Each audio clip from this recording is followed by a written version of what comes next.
E aí, pessoal, boa noite. Vamos aguardar apenas mais uns 5 minutinhos, assim, 5, 10 minutos antes da gente iniciar, só para esperar mais pessoas entrarem, e aí nós já iniciamos.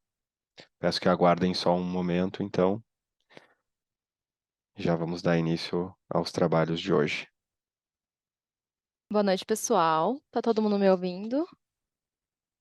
A gente vai dar início, então, última webinar de 2023. Então, o tema escolhido foi imitanciometria, né? As recomendações e boas práticas, bem como aí explorar o Titan e o AT235, tá? Então, esse é o tema da nossa noite.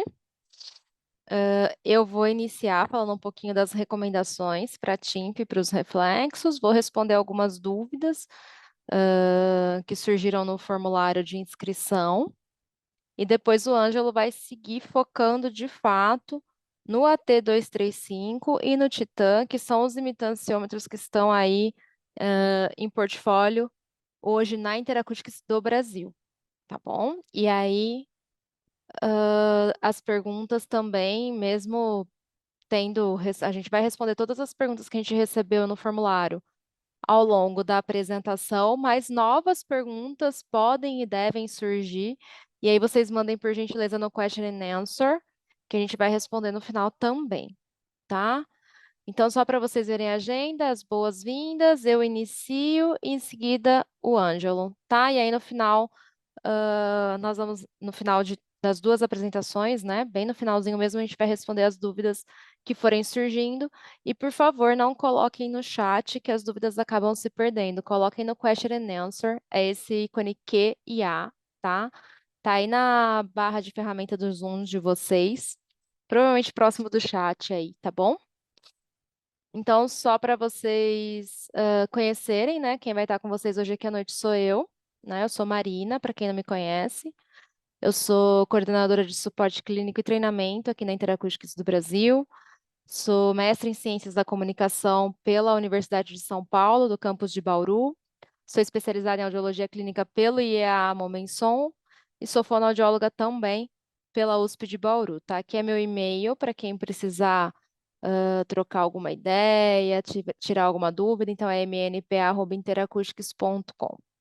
E quem vai estar com vocês também é o restante do time, então, Ângelo Tomasi, ele é fonoaudiólogo também, especialista em treinamento e suporte clínico aqui na Interacústicas do Brasil. Ele é mestrando em distúrbios da comunicação humana pela Unifesp e fonoaudiólogo pela Universidade Federal de Santa Maria, tá? O contato é bgn@interacoustics.com também, se precisarem trocar alguma ideia, alguma informação com o Ângelo. Tanto eu quanto o Ângelo, a gente está aberto aí a, enfim, trocar informações, tirar dúvidas e o que vocês precisarem. Uma das questões, dentre as inúmeras que nós recebemos no formulário de inscrição, foram algumas dúvidas sobre timpanometria de banda larga e sobre valores de absorvância. Esse é um tema muito extenso, tá? Para falar sobre timp de banda larga e absorvância, vai o tempo de uma webinar toda só para isso. Então, esse não vai ser o nosso foco hoje. Hoje a gente vai falar da timpanometria de 226 e de 1000 Hz e dos reflexos, que já é tema para uma noite toda. E a timp de banda larga vai ficar para um outro momento. Para quem quiser estudar um pouco mais, a gente já teve aí alguns eventos com a TIMP de banda larga, inclusive no início desse ano teve uma webinar que esse foi o tema, tá?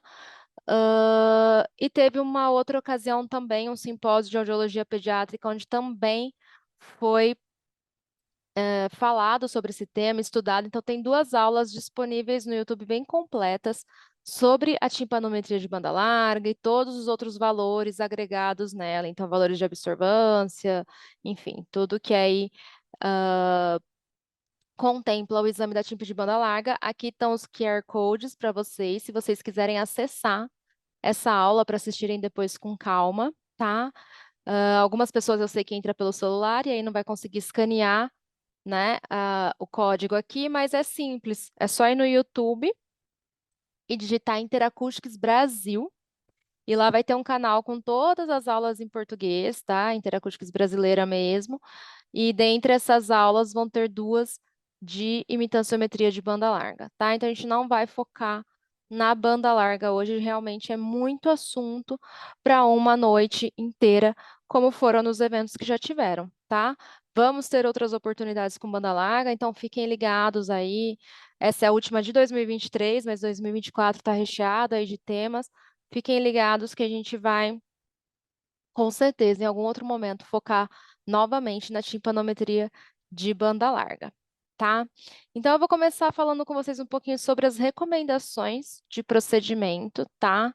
Eu segui o guia, o guideline da Sociedade Britânica de Audiologia, é um guia fresquinho, né? É uma revisão do guideline sobre as recomendações de TIMP de 2023, então tá bem fresquinho mesmo.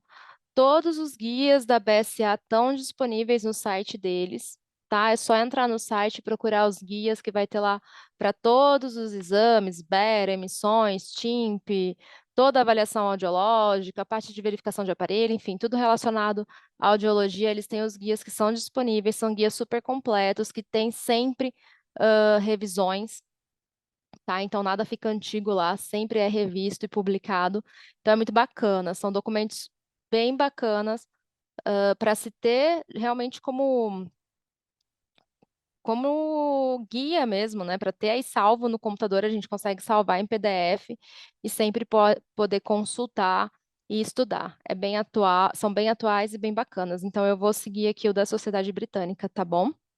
Não vou, claro, discutir aqui o guia todo com vocês, não é esse o intuito. Eu vou pegar os principais pontos aqui para a gente conseguir ter um bom exame, tá? E, claro, o documento é muito mais completo, mas aí vocês podem baixar e explorar todo o documento.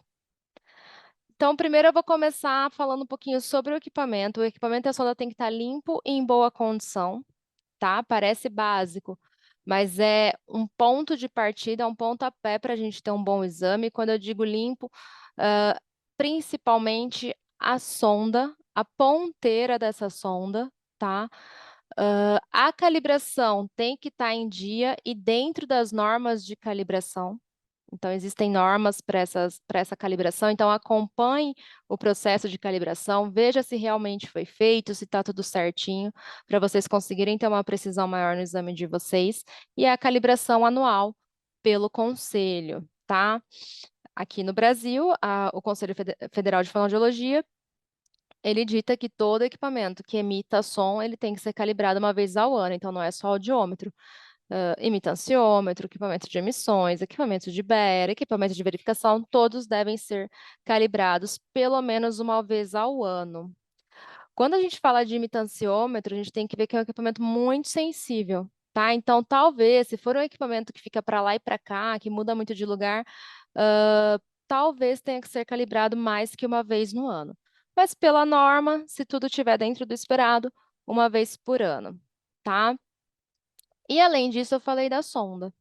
Eu tenho que ter extremo cuidado com a sonda. A sonda é como se fosse, de fato, o coração ali do equipamento, tá? Ela é bem sensível, eu tenho que fazer um daily check dessa sonda, a gente vai ver depois como que isso é feito, tá? E além da sonda, eu tenho que ter também as olivas, né? Por quê? Porque eu vou ter que vedar o conduto. Assim como nas emissões autoacústicas, por exemplo, que foi assunto nosso semana passada. Eu tenho que escolher uma oliva que vede esse conduto, mas nas emissões eu não preciso de uma vedação hermética. Aqui eu vou precisar, tá? Porque vai criar uma pressão para esse exame. Então, existem dois tipos de oliva, né? A guarda-chuva e a cogumelo. Na Interacústica, os dois tipos aí acompanham os equipamentos. E é necessário que eu saiba escolher a melhor oliva para para aquele conduto, né, para determinada anatomia que eu estou trabalhando. Além disso, a oliva também tem que ser higienizada. Pelas normas de biossegurança, na verdade, a oliva ela teria que ser descartada, né? Mas a gente sabe do custo da oliva e nem sempre os serviços acabam descartando a oliva, ela acaba passando por uma higienização. Então, eu tenho que me certificar de que ela realmente está limpinha. Criem o hábito de, antes de começar a atender, olhar as olivas, né? Verem se elas estão em boas condições de uso e a ponteira da sonda também, ver se não tem nenhuma sujidade ali na ponta para poder fazer esse uso.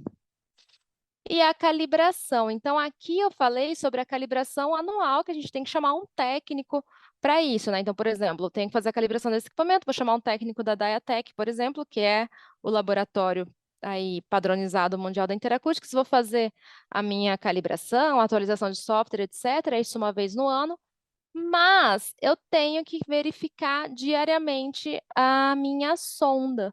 Isso é o recomendado pela BSA e eu já vi em alguns congressos aqui no Brasil também a recomendação dessa. Aqui fala como calibração, mas é diferente dessa calibração técnica.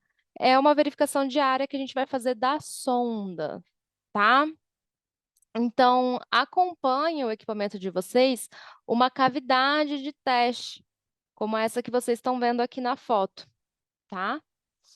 E é nessa cavidade que eu vou fazer a minha verificação da sonda, para ver se essa sonda está funcionando de forma adequada, para eu ter uma precisão de fato no meu exame, para eu poder de fato realizar o exame, né? Porque se ela não tiver com funcionamento adequado, realizo a limpeza da ponteira, verifico de novo e ela ainda não está com funcionamento adequado, tem algum problema, seja na calibração do equipamento, seja na sonda, seja no equipamento, eu vou ter que acionar a minha assistência técnica, eu não posso seguir fazendo o exame, tá? Então, é ideal que essa calibração seja feita aí diariamente, então, agendar os pacientes um tempinho depois do horário que eu chego na clínica, para eu conseguir verificar todos os equipamentos que eu vou utilizar e, no caso aqui do imitanciômetro, fazer essa verificação da sonda, né?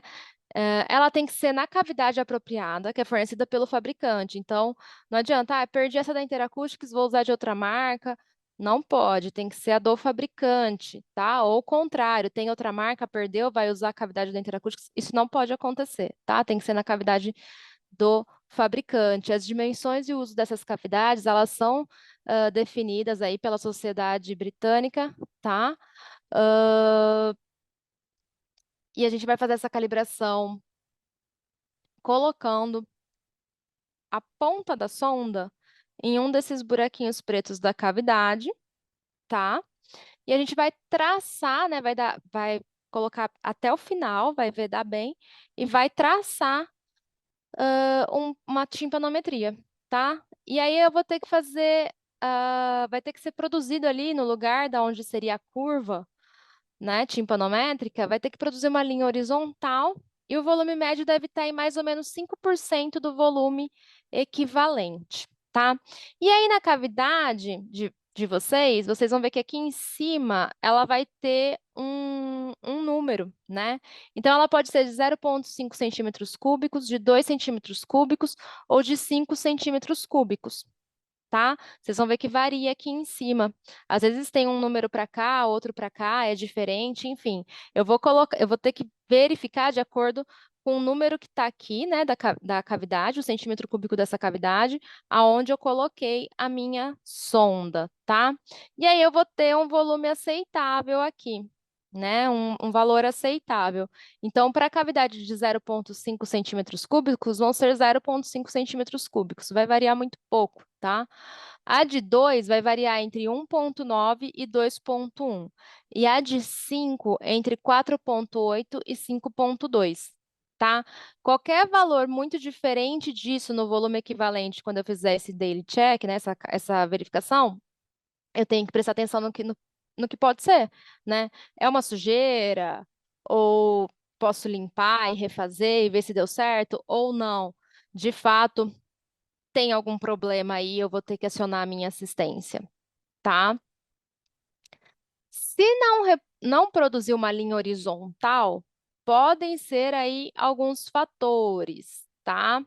Com exceção da de 5 centímetros cúbicos, da de 0,5, tá? Que é uma linha inclinada e ascendente com pressão decrescente. Mas as outras, a de 2 perdão, a de 5, que é a exceção, a de 0,5 e a de 2, tem que fazer a linha horizontal. Se não fizer, pode ser um vazamento na sonda, um vazamento na cavidade, a sonda está mal inserida. Revejo toda essa parte física, faço novamente, tá? Então, essa é a forma de eu checar diariamente a minha sonda, tá?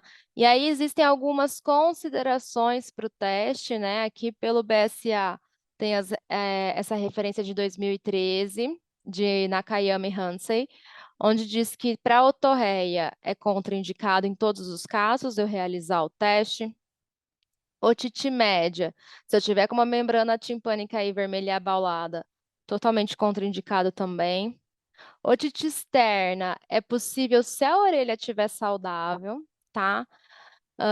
É contraindicado na presença de corpo estranho no canal auditivo, excesso de cera, tá? E quando eu tenho casos de pós-cirúrgico, sempre buscar uma autorização médica para realizar, tá? É protocolo que até 2 meses após a cirurgia não pode ser realizado. Então, sempre busca uma autorização médica para fazer o exame no pós-cirúrgico, né? Existe um protocolo para WBT, WBT é a sigla que a gente usa para timpanometria de banda larga, que ele é sem pressurização, onde a gente consegue valores aí de absorvância e pode ser realizado num pós-cirúrgico porque não vai pressurizar. Mas, mesmo assim, deve ser decidido em conjunto com o corpo cirúrgico, com os médicos que fizeram a cirurgia, tá? Outras condições, então, anomalias de orelha externa, então estenose, microtia. Nessas questões dessas anomalias aí de orelha externa, é legal a gente utilizar a oliva de formato guarda-chuva, tá? Pode ajudar na questão da vedação, que é essa aqui, ó. Deixa eu voltar aqui para mostrar para vocês. É essa daqui. Deixa eu só voltar aqui. Opa, passei. Disfunção vestibular após trauma de ouvido, por exemplo, né, com uma mudança de pressão, pode causar vertigem e náusea. Em pacientes também com fístula perilinfática, deve ser evitado, tá? Quando for aí indicado pelo histórico do caso. Então, é muito importante uma boa anamnese, uma boa investigação antes de eu fazer o exame. E eu tenho que ter atenção também não só para timpanometria, mas para a questão dos reflexos acústicos, né? Eles podem ser afetados aí por diversas classes de medicamento, por exemplo, que o paciente pode estar ingerindo naquele momento, né? Então, barbitúricos e álcool são os que mais aí a gente vê que realmente afeta a questão do reflexo, tá? Então, quando eu estou tomando aí remédios, medicamentos barbitúricos, eu posso ter elevados limiares de reflexo acústico, tá? Com maior efeito no contralateral do que no ipsilateral e um aumento na latência desse reflexo acústico. E quando eu estou falando de consumo, né, ingestão de álcool, eu posso ter um elevado limiar de reflexo acústico para ipsi contra, e para quem é de fato dependente, né, de álcool, que tem essa questão do alcoolismo aí como dependência, pode estar ausente a questão dos reflexos. Então, eu tenho que ter também um olhar muito cuidadoso nessa questão, tá? Zumbido, hiperacusia e um recrutamento severo, também posso ter uma contraindicação do reflexo acústico, que muitas vezes a gente vai utilizar aí um estímulo elevado, né, para poder desencadear esse reflexo, então tem que ter muito cuidado, muita cautela também nesses casos. Procedimento de teste, eu acredito que para a maioria aqui não seja segredo nenhum, então eu tenho que fazer uma boa meatoscopia, uma inspeção desse conduto, tanto para ver se não tem algum impedimento, quanto para poder escolher uma melhor oliva aí que vá vedar esse conduto. Vou realizar a TIMP, geralmente seguida dos reflexos acústicos, né? E um cuidado que eu tenho que ter é que quando eu testo na mesma sala, com o mesmo equipamento, crianças e adultos, eu tenho que ver, antes do teste, se o protocolo que eu vou utilizar é de fato ajustado para aquela idade, tá? Porque a gente vai ver que para crianças mais velhas e adultos, eu vou usar um tom de sonda de 226 Hz, enquanto que para neonatos e bebezinhos pequenininhos, até uns 7, 9 meses, o tom de sonda é de 1000 Hz, né? E se um resultado inesperado for obtido, eu posso repetir o teste na sua totalidade. Então, verificar como que está essa inserção, né, como está esse conduto novamente, a inserção dessa sonda, o estado do paciente, que ele tem que estar quietinho, e refazer esse teste, né, para ter certeza do resultado. Às vezes eu tenho já algum exame em mãos, ou até pela história clínica eu espero um resultado e pode vir algo totalmente inesperado, totalmente fora do que eu estava esperando. Eu posso fazer aí, repetir esse teste na sua totalidade para poder ter certeza do meu resultado, né? Então podem existir aí falsos negativos, exemplo, uma curva, né? Geralmente quando dá a curva plana, e pode ser facilmente aí reproduzido por engano. Então, eu sempre tenho que cuidadosamente retestar aí para ter certeza nesses casos. E aqui, em relação ao tom de sonda e essa questão de adultos e crianças, enfim, né? Como que isso vai funcionar? Como eu falei, eu tenho que estar com uma oliva muito bem limpa, né? E do tamanho correto, porque eu vou ter que causar uma vedação hermética, ela tem que estar bem colocada, tem que estar em direção à membrana timpânica, tem que estar vedando esse conduto.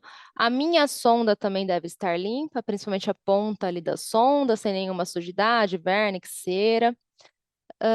E eu tenho algumas dicas, né, para poder aí ter um melhor encaixe. Então, quando eu vou colocar num adulto, eu posso movimentar esse pavilhão para cima e para trás e fazer o encaixe com a outra mão. E quando eu estou falando de uma criança, eu posso movimentar o pavilhão para trás e para baixo, né? Que pensando em crianças bem pequenininhas. Tenho que direcionar essa sonda para a membrana timpânica, ela não pode ficar batendo na parede, né? E quando bate na parede, muda até os valores que eu posso encontrar no gráfico, né? Então, existem medidas quantitativas que podem me ajudar. Então, é ideal que seja direcionado à membrana timpânica. Para crianças, também, geralmente, a olivinha guarda-chuva é a que acaba se adaptando melhor. E é importante que eu posicione bem o cabo da sonda, para ele não ficar pesando, não ficar causando uma instabilidade de sonda também, tá? E eu não posso remover essa sonda até que se complete toda essa varredura da pressão negativa, tá? Isso é bem importante.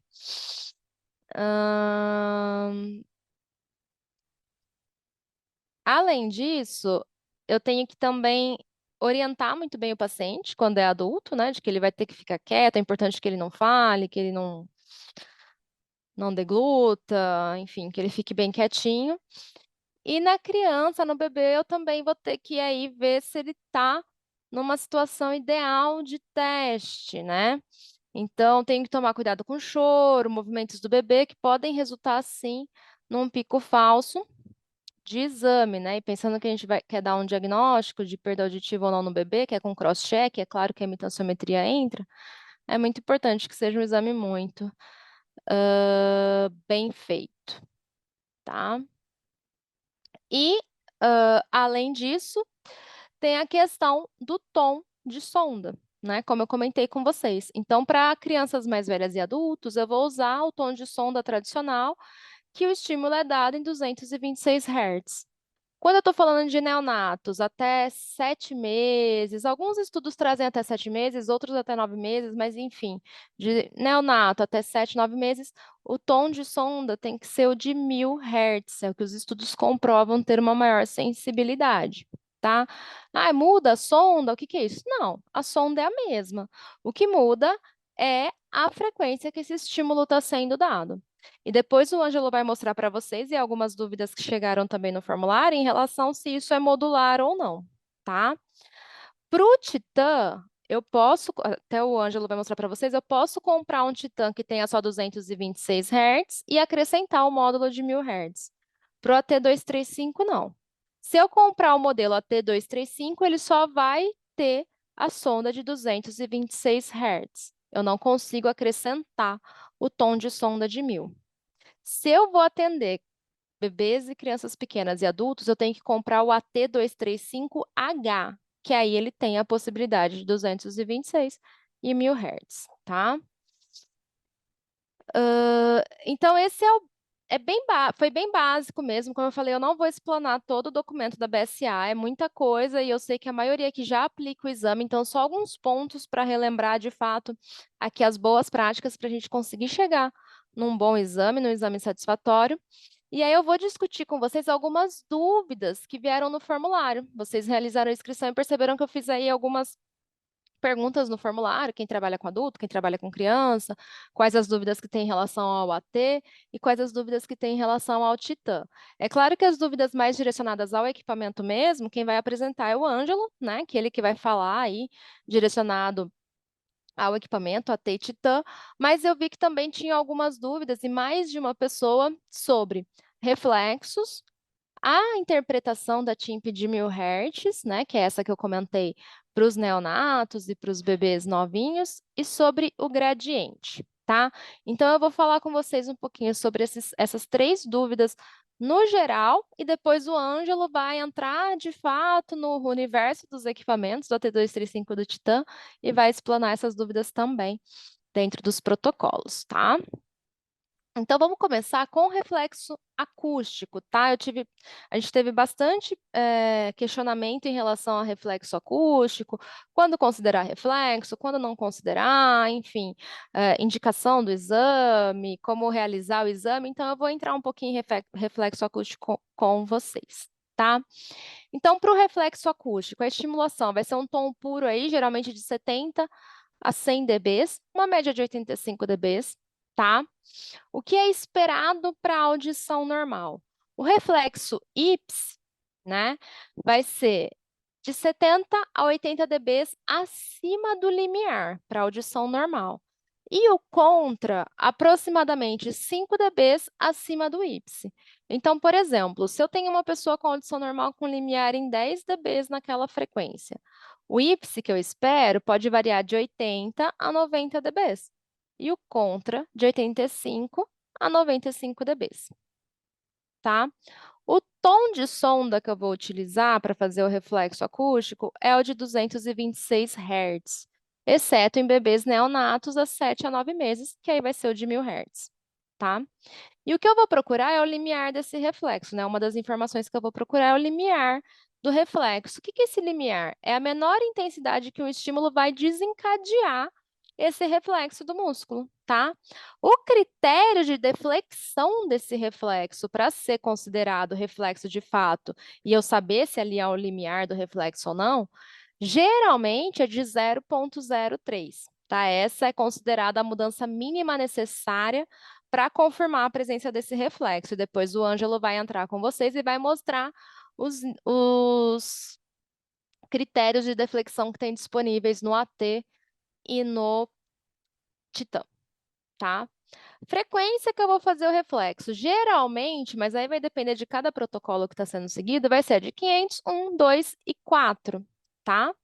E a intensidade, como eu falei para vocês, de 70 a 80 dBs até uns 105 dBs. Aqui nas frequências, muitas vezes, mesmo o adulto com audição normal, pode ter a frequência de 4 um pouquinho aumentada, tá? Esse limiar um pouco aumentado. Isso pode ser encontrado, sim. E em relação à intensidade, a gente vê que, principalmente no contra ali, pode ir até 105, 110 dBs, mas eu também tenho que ter muita cautela com essa intensidade, tá? Principalmente nos casos de autorrecrutamento, hiperacusia, zumbido, enfim, eu sempre tenho que ter muita cautela. Então, a maioria dos estudos mostram para ir no máximo de até 105, 110, não passar disso, tá? O modo de exibição, ele pode ser positivo ou negativo, tá? Isso aí a gente escolhe no protocolo, enfim, não interfere no resultado, é a forma que eu vou ver o reflexo, eu escolho a melhor forma para eu enxergar esse reflexo. E é necessário eu repetir o reflexo, né? O exame de reflexo. Se o meu paciente deglutiu, riu, tossiu, falou, né? Se teve alguma coisa assim desse tipo durante o exame, e se eu tenho resultados diferentes, né, do que eu estou esperando. E quais as características que eu vou procurar nos meus resultados nessa parte dos reflexos acústicos? Eu vou ver se tem presença ou ausência desse reflexo e o limiar desse reflexo, tá? Basicamente isso. O valor da deflexão, geralmente ele é mostrado quando o reflexo está presente, que é esse aqui. Nesse caso aqui, por exemplo, esse valor de 0,07. Se era um critério, por exemplo, de 0,03, joia, ele entrou, tá? Só que a detecção, ela não vai ser só baseada no critério de deflexão. Ela é também baseada numa medição que corresponde a um algoritmo, tá? Seja isso interacústicos ou a marca que for, tá? Porque a gente está falando de um equipamento, de algo eletrônico. Então, por mais que existam equipamentos automáticos ou não, é manual, né? Aqui a gente tem as duas possibilidades, automático e manual para os dois equipamentos, e é confiável, tá? Tanto o automático quanto o manual. Não adianta eu querer que o meu equipamento trabalhe sozinho, né? É super importante que o clínico observe a situação do teste, junto com a morfologia, para decidir se aquilo de fato está presente ou não. Então, o meu olhar clínico, ele tem que estar presente, tá? Eu tenho que ficar de olho o tempo todo na situação de teste, no meu paciente e, junto com a morfologia e com a decisão do equipamento em relação aos algoritmos, decidir se está presente ou não. Eu tenho que ter um olhar clínico, tá? E aí, aqui eu tenho alguns exemplos de reflexo. Então, o reflexo ele sempre vai mostrar a deflexão para 0,00 ml, aí vai ter um tempo de estimulação, que é onde ele vai alterar aí a sua forma, né, em conformidade, antes de voltar para 0,00 ml. E aí vai ser obedecido ou não o critério de deflexão que foi estipulado. Geralmente é de 0,03, tem equipamento que tem de 0,05, de 0,02. Quanto menor, né, esse critério, mais sensível é, quanto maior, mais robusto é.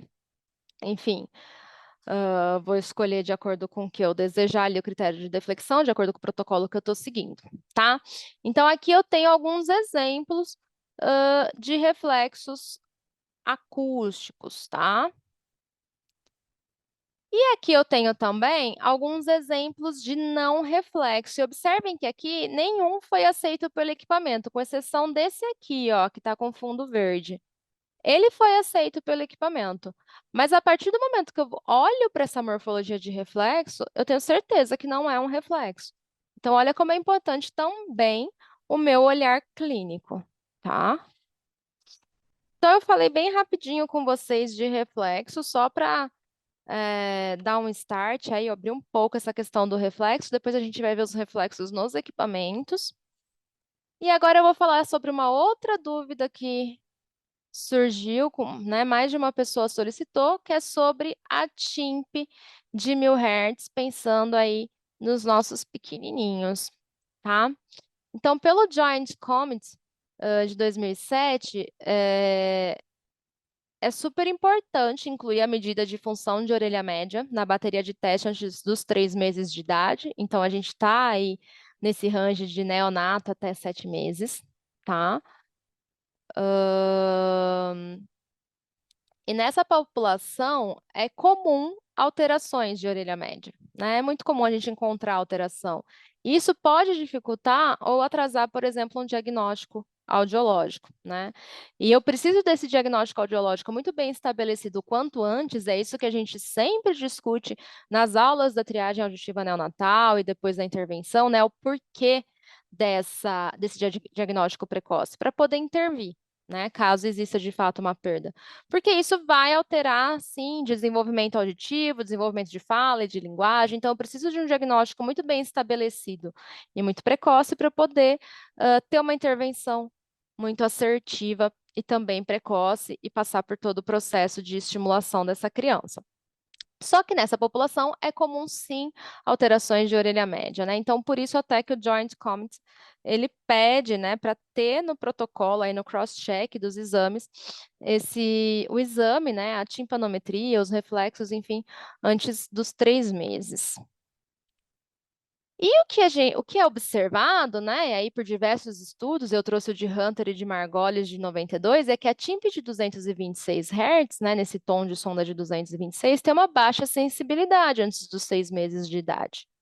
E eu preciso de uma alta sensibilidade para conseguir ter aí um bom exame e conseguir fechar, né, o meu diagnóstico. Isso se deve porque existem muitas alterações de estruturas de orelha externa e média, né? Enquanto ainda é novinho, bem bebezinho. Isso pode trazer um falso diagnóstico, né? E por isso é recomendado o uso do tom de sonda de 1000 Hz. Então, tem diversos estudos que mostram que os exames feitos com tom de sonda de 1000 Hz têm uma sensibilidade muito maior do que os exames feitos com tom de sonda de 226 Hz nessa população dos pequenos, tá? Dos bem pequenos aí, neonatos de 7 a 9 meses.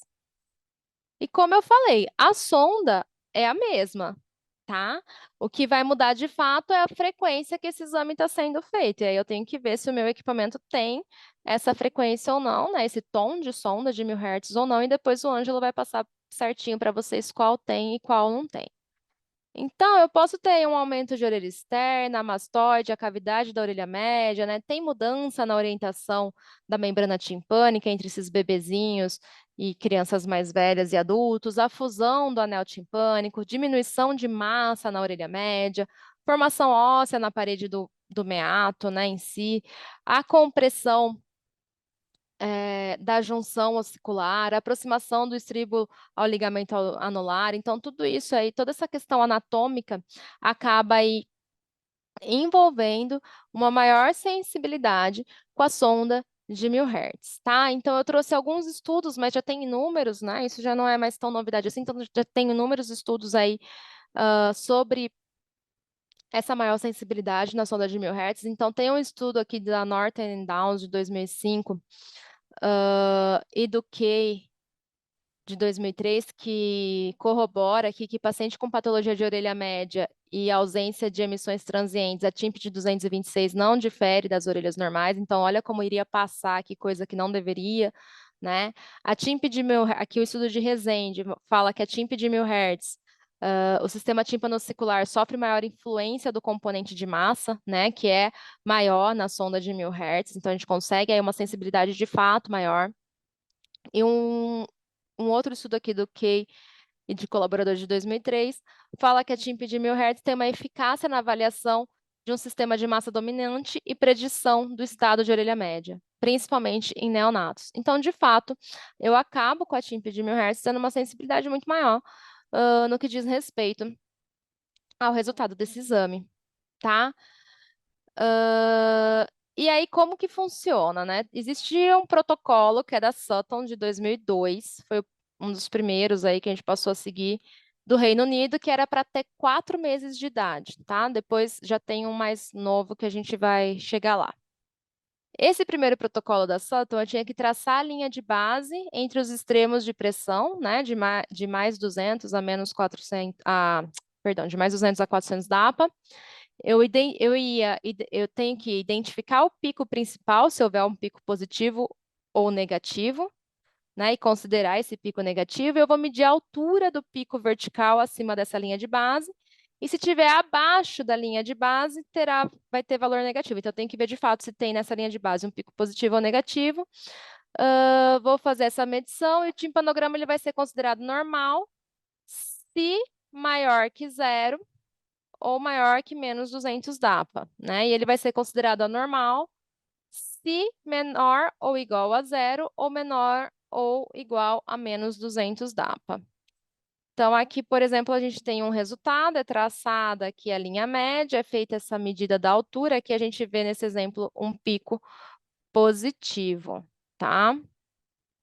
E aí teve um estudo da Doris, de 2007, que sugere, além de utilizar o timpanograma de 1000 Hz, analisar as medidas também quantitativas e não só qualitativas, né? Fazer essa análise de forma conjunta, na interpretação desse timpanograma, que isso traz uma sensibilidade maior ainda, né? E ela concluiu que o método de avaliação sugerido pela Sutton, de fato, em 2002, ele é eficiente, né? E diminui essa variabilidade das medidas timpanométricas e torna esse diagnóstico mais confiável. Então, é um estudo brasileiro e um pouco mais atual do que a gente viu lá no início, comprovando isso e interpretando também aí em conjunto medidas qualitativas e quantitativas, tá?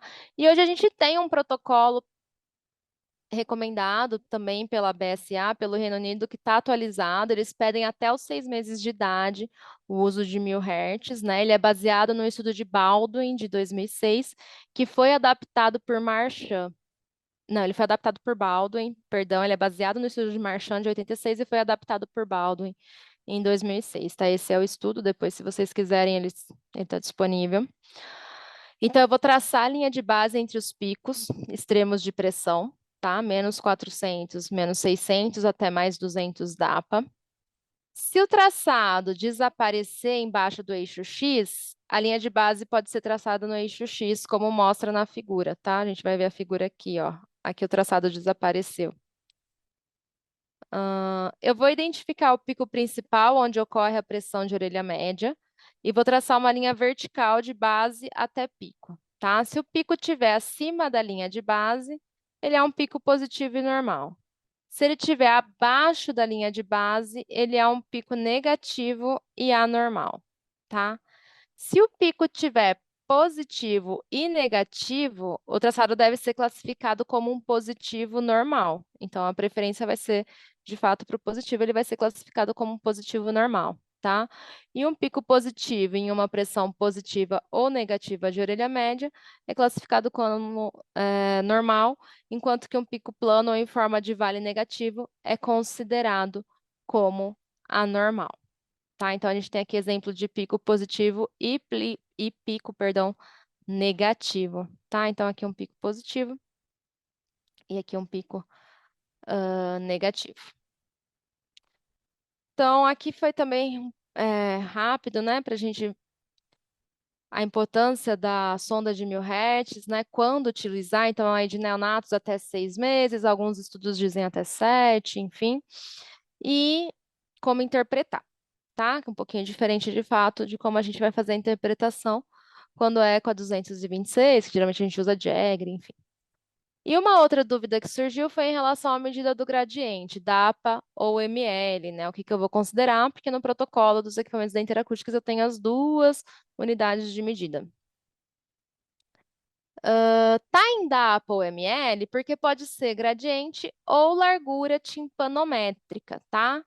E lembra que no estudo da Doris falou que eu tinha que aí fazer uma análise de medidas qualitativas e quantitativas? O gradiente nada mais é que uma medida quantitativa, tá? Ele é uma descrição do formato do timpanograma próximo ao pico dele. E aí o gradiente é o que tem a unidade de medida em ml, tá bom?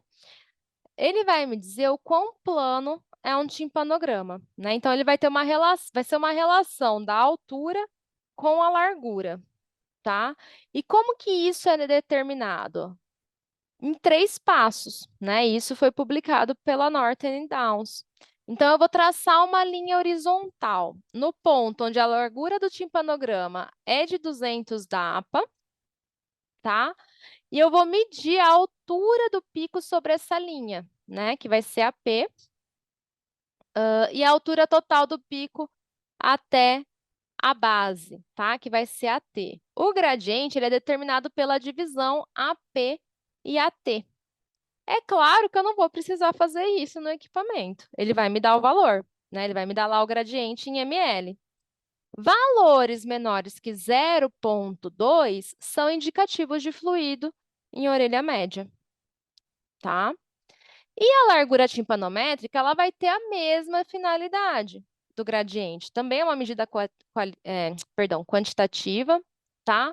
Só que a unidade de medida dela não é ml como o gradiente, ele é o DAPA, tá? Então, ela vai me dar aí a largura na pressão do timpanograma, na metade da altura até o pico da base, né? E Norton Downs também publicou aí como determinar em 4 passos. Eu vou determinar o valor da admitância estática, então a altura do pico até a base do timpanograma, tá? E eu vou medir a metade da admitância da acústica e desenhar uma linha horizontal que vai interceptar em ambos os lados do timpanograma. Vou traçar as linhas verticais desses pontos, né, de inserção indo do eixo X até o eixo X aqui do gráfico.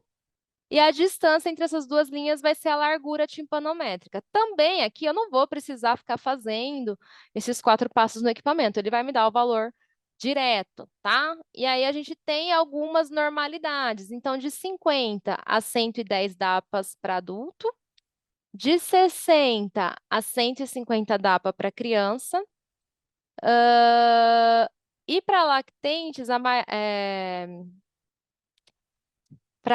perdão, lactentes, estou doida. E para a largura timpanométrica maior que esse valor, maior que esses valores, né, para adulto ou para criança, eu tenho aí uma sugestão de efusão em orelha média, tá? Então, são medidas quantitativas que podem ajudar muito no meu raciocínio clínico a hora que eu vou fazer um cross-check, por exemplo, dos exames, tá? A hora que eu vou, de fato, analisar ali todo o meu caso. E aí eu consigo mudar se eu vou querer gradiente em ml ou largura timpanométrica em DAPA no protocolo dos exames, tá? Isso eu estou falando de interacústicos.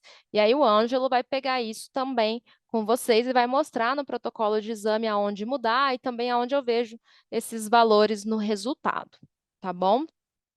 Então, era isso que eu queria passar para vocês hoje, uma apresentação um pouco mais rapidinha aqui sobre as boas práticas e as recomendações, e pegando um pouquinho em algumas dúvidas mais teóricas, né, que chegaram. E agora, então, eu vou passar para o Ângelo para ele conversar com vocês sobre o que interessa, acredito, para a maioria aqui, que é o funcionamento dos equipamentos em si.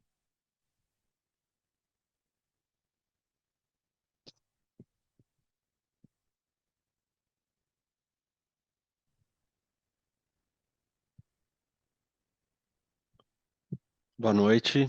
Vocês estão conseguindo me ouvir bem? Então, vou Sim. falar com vocês. Obrigado, Marina. Como a Marina já me apresentou, eu sou o Ângelo Tomasi. Boa noite. Vou começar a compartilhar aqui minha tela.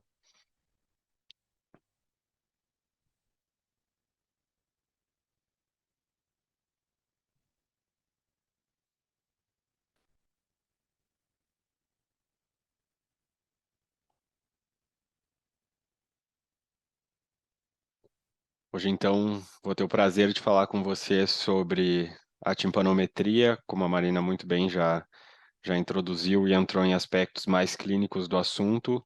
Agora, então, comigo, a gente vai ver um pouco mais sobre o AT235 e o Titan e as possibilidades que a gente tem com esses dois equipamentos. E também, ao final, a gente vai estar aberto para tirar dúvidas que possam ter surgido durante a apresentação da Marina ou a minha.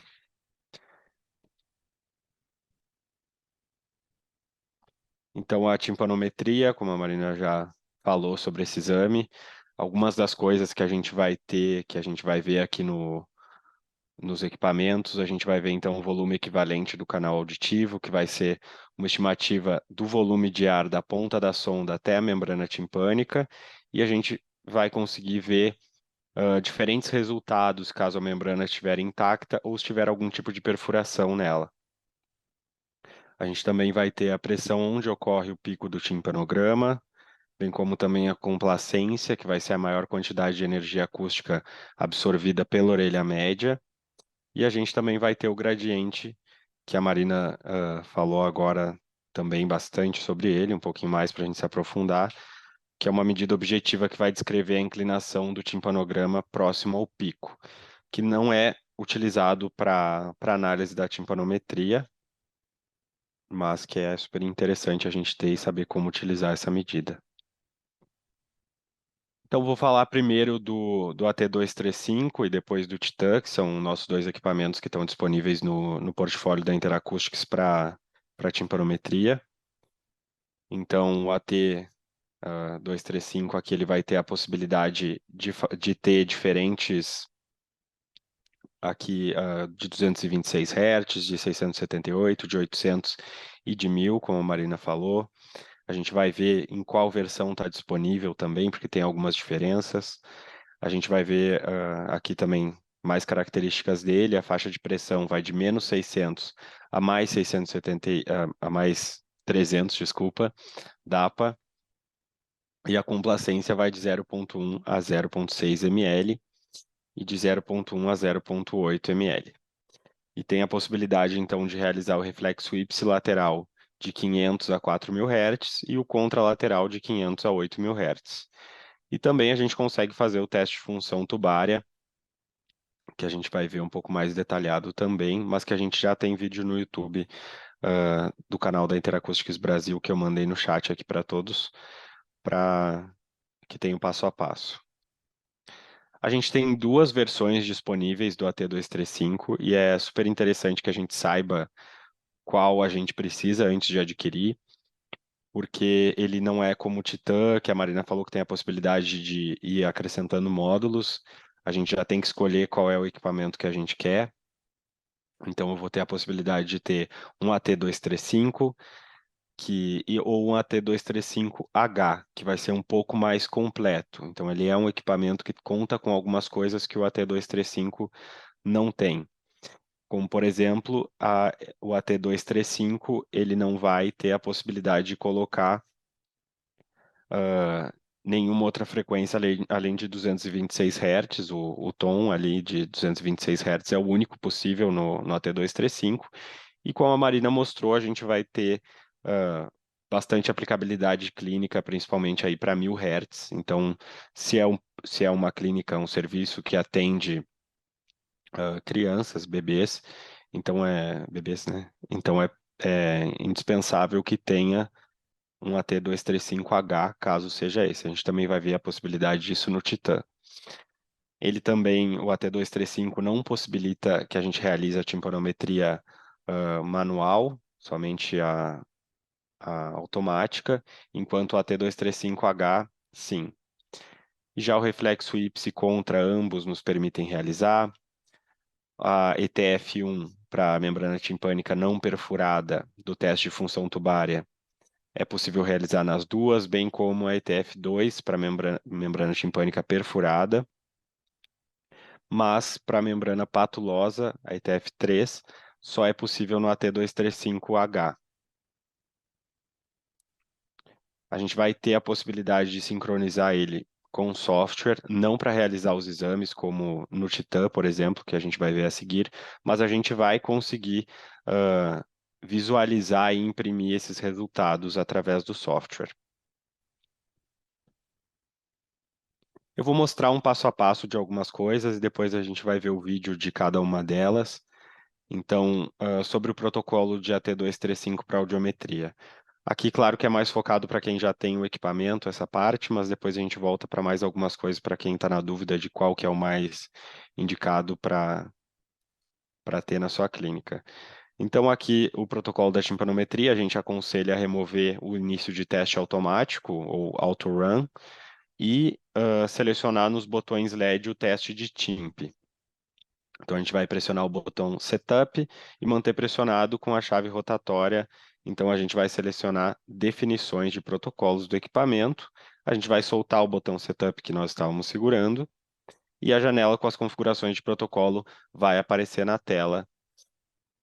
E com a chave rotatória e os botões multifuncionais com a legenda, que cada um vai ter uma legenda que pode variar, a gente vai selecionar e alterar o que for necessário. E aí vamos clicar em guardar, sair e sempre reiniciar o equipamento a cada alteração que a gente fizer.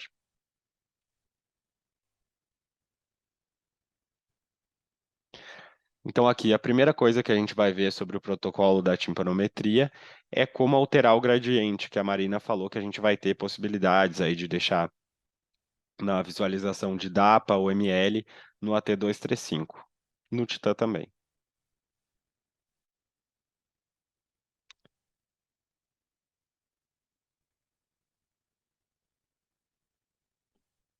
Então, com a chave rotatória, a gente vai até gradiente e vai selecionar a caixa normativa como DAPA ou ML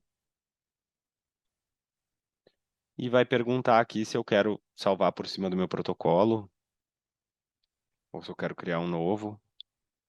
Aí eu estou vendo aqui visualizando em gradiente, ou seja, em ml, o gradiente em ml. Tá ali gradiente entre parênteses ml. Então é super simples de alterar. Como acessar esses menus também está bem exemplificado no manual. E agora sobre reflexos acústicos.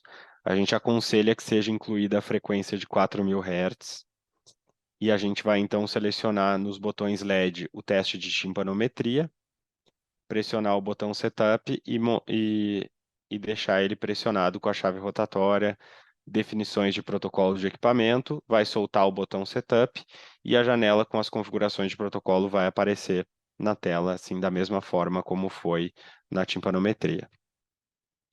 Aqui a questão da frequência de 4.000 Hz, eu vou mostrar um vídeo ao final, tanto para o Titan quanto para o AT235. Sempre salvar e reiniciar o equipamento para que ele incorpore as alterações que a gente realizou. Então aqui o protocolo de reflexos acústicos ainda, como é que a gente pode alterar o critério de sensibilidade, que também foi falado pela Marina, para os reflexos acústicos no AT235. Também é mais um vídeo curto nos mostrando aqui como realizar isso. Então a gente vai ter certeza que os reflexos estão selecionados, vai pressionar Setup, configurações de protocolo, e com a roda giratória a gente vai girando então até o critério de sensibilidade. E vamos clicar em Change, que está aparecendo aqui embaixo, para alterar.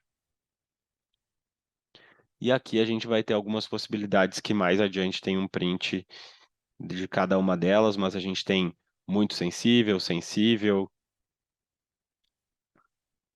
e são 4 opções com diferentes níveis de sensibilidade.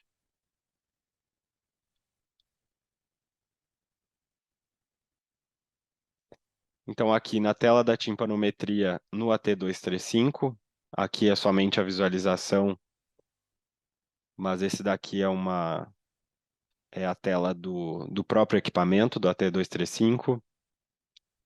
Então, nessa tela a gente consegue olhar o tipo de curva que está ali no gráfico, a gente consegue ver informações de volume em ml, complacência em ml, pressão em DAPA e gradiente em DAPA também.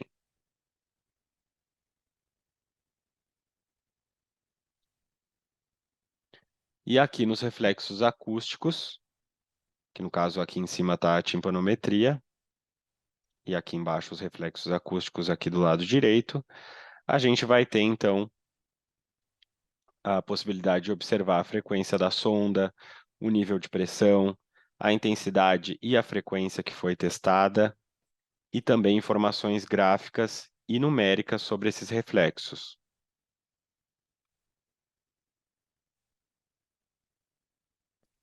E aqui então, para utilizar o AT235 de forma manual, a gente vai ter um vídeo aqui exemplificando a forma de utilizá-lo. Então, eu vou pressionar aqui Setup, TIMP, Settings, e aqui eu vou ir na segunda opção. Aqui, ao invés de Auto Run, Auto Start aqui, que está aparecendo ali em cima, eu vou iniciar então de maneira manual.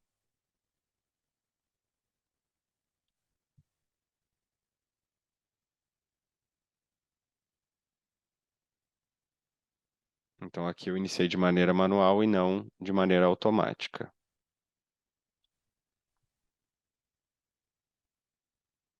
Aqui também estou, aqui a Marina nesse vídeo, realizando os reflexos, também de maneira manual, no AT235.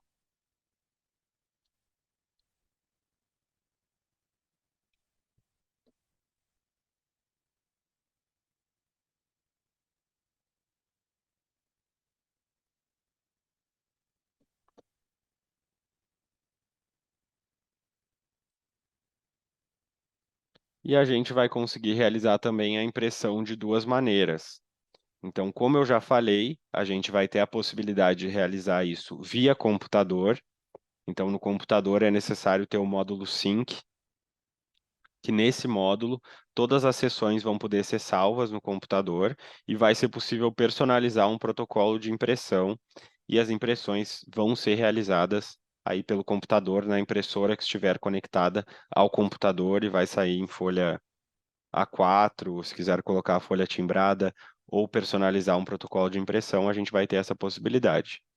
Mas também existe a impressora, a MTP3, que ela é uma impressora térmica conectada diretamente no equipamento. Então, ela fica conectada via cabo USB e a gente vai deixar marcada, então, a opção da impressora nas configurações do equipamento. E para imprimir o exame, vai bastar clicar na tecla Print, diretamente do AT235, sem a necessidade de colocar no módulo Sync, de ter o módulo Sync e conectá-lo no computador.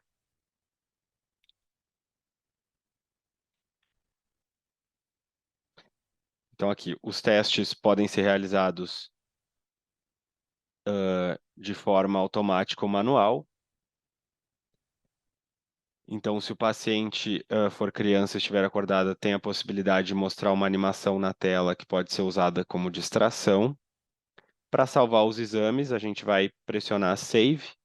E para imprimir os exames no painel operacional, a gente vai pressionar Print. Então, aí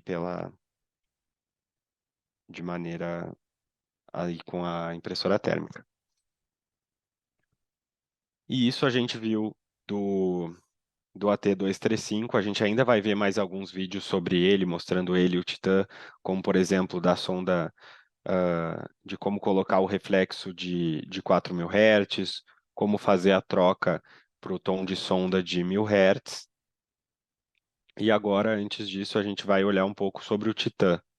Então, o Titan ele é um equipamento modular, que um dos módulos dele é realizar a timpanometria, mas além disso, a gente ainda tem a possibilidade de realizar a WBT, como a Marina falou, a timpanometria de banda larga, ou wideband tympanometry.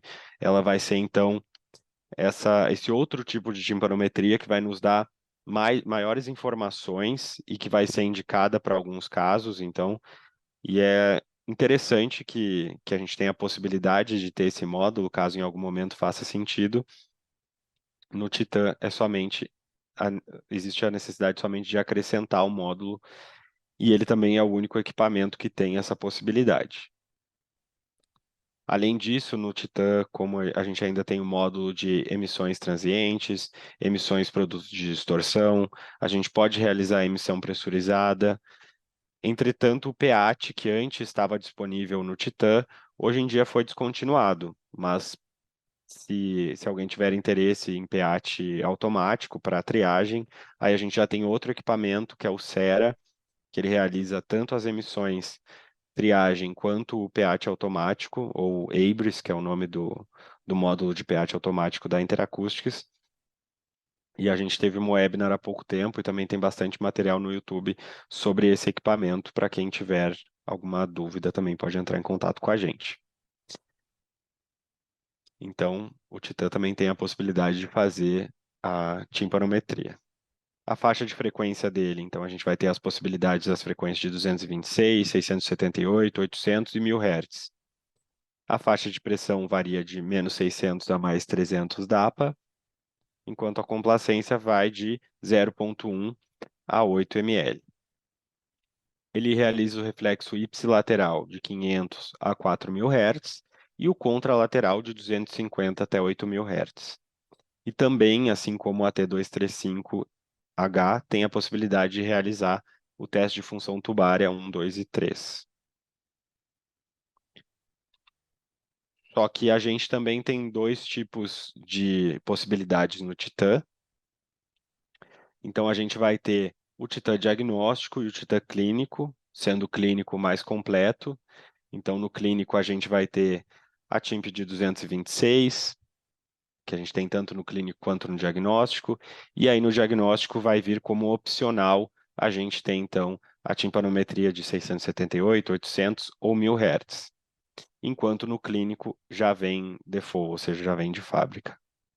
A timpanometria manual só vai ser possível no Titan clínico. O reflexo ipsilateral e contralateral são realizadas em ambas as versões. E então aqui para fazer o teste de função tubária para a membrana timpânica não perfurada, a gente vai ter a possibilidade de realizar em ambas versões, mas de realizar em membrana perfurada ou patulosa, a gente só consegue realizar com o Titan clínico. E a WBT é uma possibilidade de módulo adicional para as duas versões.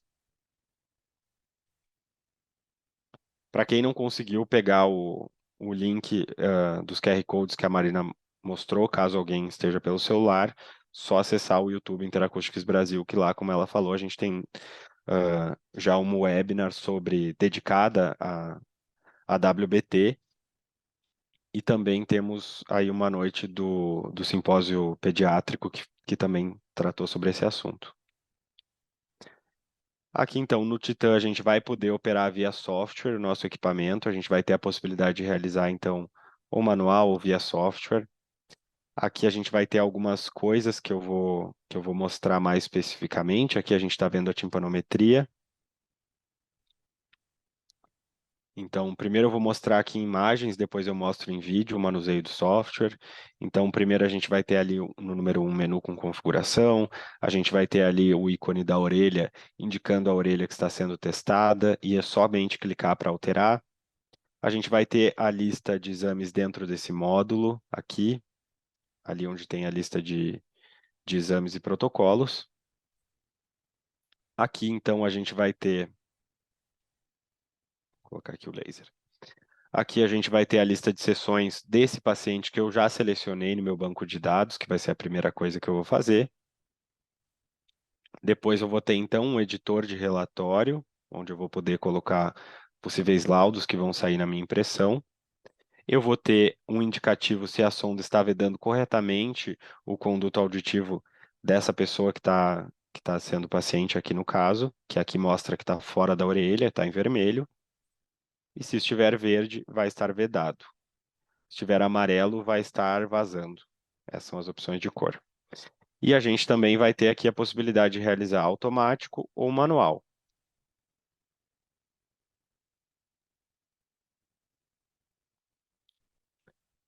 Ainda aqui sobre o Titan, então a gente, para iniciar o exame, o passo a passo, a gente vai escolher na lista de exames, então nessa lista aqui, a gente vai selecionar qual é o protocolo que vai ser utilizado.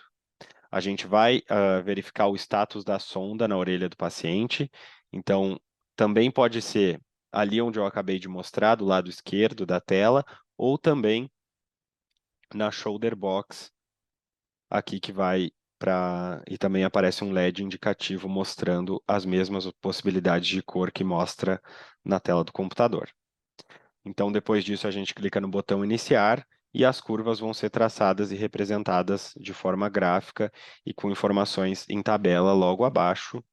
E a gente vai precisar observar se o protocolo escolhido corresponde à sonda que está sendo utilizada, de 226 ou 1000 Hz,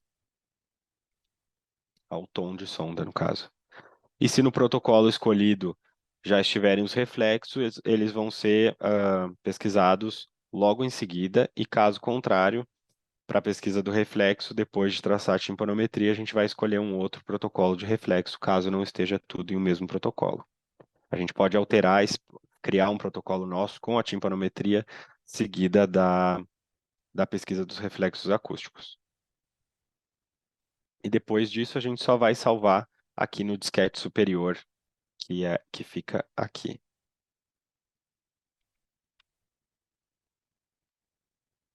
Então, aqui a gente tem a visualização da timpanometria. Aqui nós vamos ter algumas informações gráficas da curva que foi traçada, e abaixo nós vamos ter aqui informações numéricas. Então aqui a gente tem o volume em ml, aqui no caso, a pressão em DAPA, a complacência em ml e o gradiente em DAPA. Os mesmos valores aqui para a orelha esquerda. E aqui em cima está indicando qual é o protocolo que a gente utilizou, que foi uma TIMP de 226 Hz.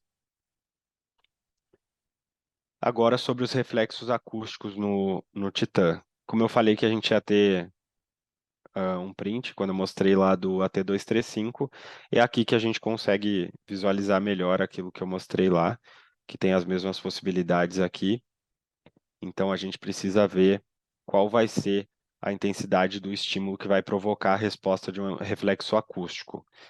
Então a gente sugere aqui, então, como a Marina já mostrou também, que seja de no mínimo 0,03, mas a gente tem aqui a possibilidade de escolher 0,02, 0.03, 0.05 ou 0.08. Então, a gente tem essas diferentes possibilidades para alterar no protocolo e para selecionar isso lá no nosso, no nosso software. Então, o equipamento ele já vem pronto, assim como todos os equipamentos da Interacoustics, com protocolos de fábrica, então é tudo pronto para ser utilizado, mas a gente pode sim criar novos protocolos de acordo com as nossas necessidades clínicas, como eu falei, a gente pode criar um protocolo que tem uma TIMP seguida de pesquisa de reflexos acústicos, e a gente também pode fazer alterações no protocolo, caso tenham sido publicadas e já sejam utilizadas e validadas. E na tela de cada módulo, nós vamos ter aqui então um menu no canto superior e a gente vai clicar então em configuração e configuração de protocolo para criar algum protocolo, fazer alguma alteração conforme nossa necessidade. Então aqui, por exemplo, eu tenho algumas informações. Aqui eu tenho então o protocolo de fábrica que eu vou me basear, então eu sempre vou escolher um protocolo de fábrica para me basear, acaba ficando mais fácil que criar um em branco. Aqui, então, eu vou clicar em novo, vou renomear esse protocolo e a partir disso eu vou então criar um protocolo onde eu vou fazer minhas alterações, porque eu não consigo alterar um de fábrica. Então, na lista de testes disponíveis, que é essa daqui, tem todos os testes disponíveis no equipamento que vocês tiverem. Então, a gente vai escolher quais a gente vai colocar no protocolo, vamos ir clicando e adicionando cada um deles aqui para testes selecionados. E aqui também a gente vai poder configurar os parâmetros aqui. Vai poder configurar os parâmetros. A gente vai clicar em um teste, em definições, e depois para realizar, para conseguir colocar essas definições em prática, a gente vai colocar aplicar e OK.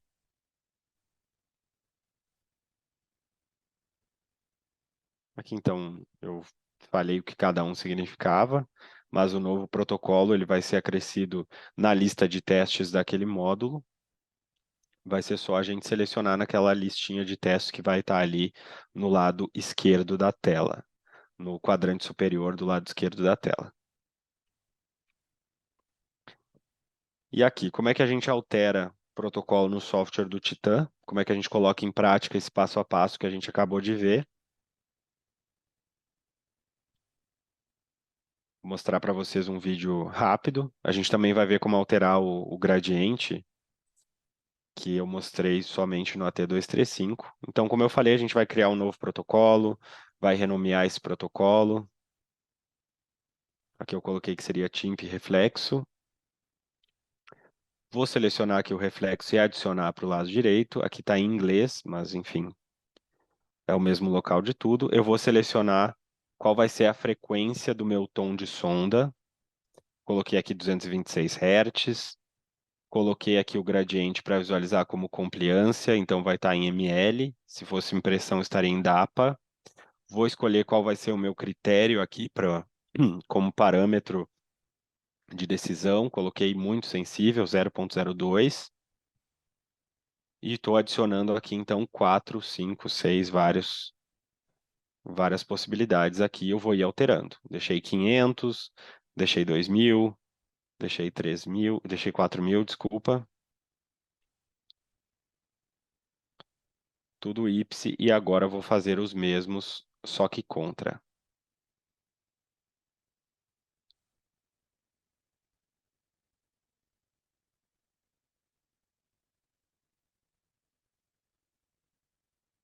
Aqui eu vou colocar o nível de início e o nível final, então a intensidade inicial e a intensidade final.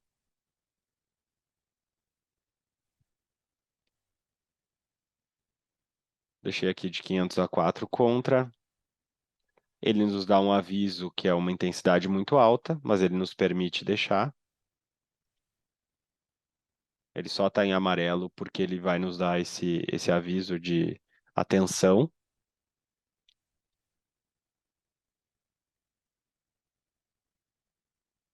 Aqui é a mesma coisa, estou configurando aqui o IPSI.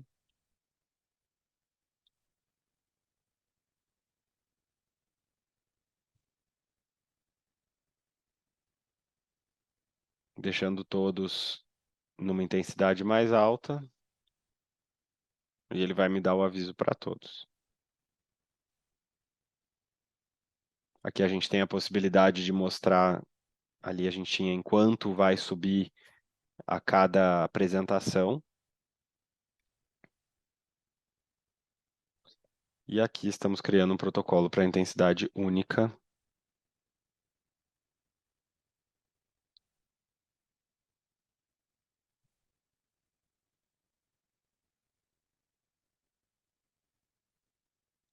Então aqui a única diferença é que ao invés de colocar de 80 a 120, como a gente fez no outro protocolo, a gente está fazendo uma intensidade única de 80 a 80, de 90 a 90, por exemplo, só para realmente mostrar as possibilidades que a gente tem com o nosso equipamento. Então, utilizando a teoria clínica e o que a gente já sabe, são protocolos totalmente editáveis. E aqui é a mesma coisa, é aqui que eu seleciono se eu quero ele automático ou manual. Aqui então vou ter a TIMP e o reflexo, que eu coloquei nesse protocolo que eu fiz de TIMP mais reflexo.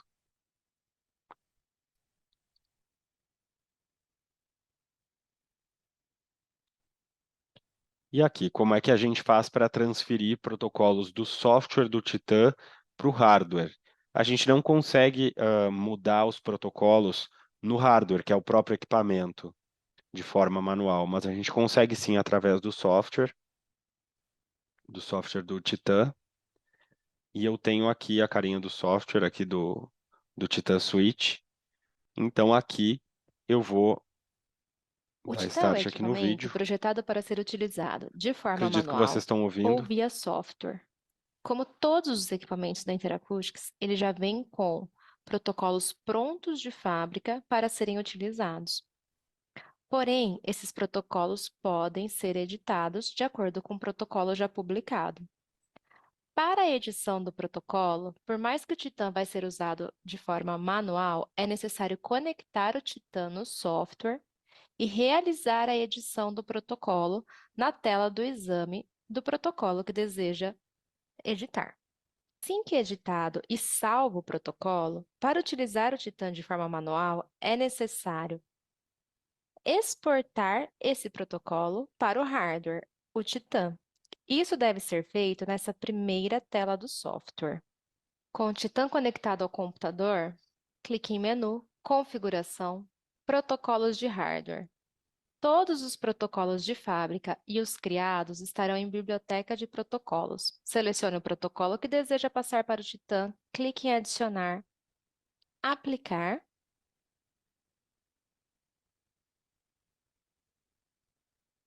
Quando ele der aviso de transferência concluída, em OK.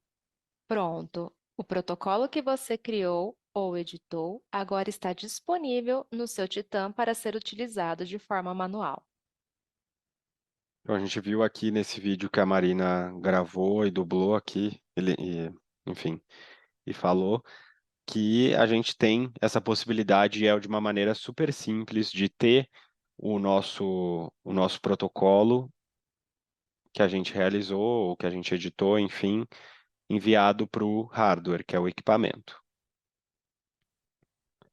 E aqui, entrando no teste da função tubária no Titan, já aviso que é muito semelhante ao que a gente vai fazer a parte teórica, assim, é exatamente a mesma do AT235. A única diferença é que aqui é no Titan, porque os prints vão ser do software do Titan.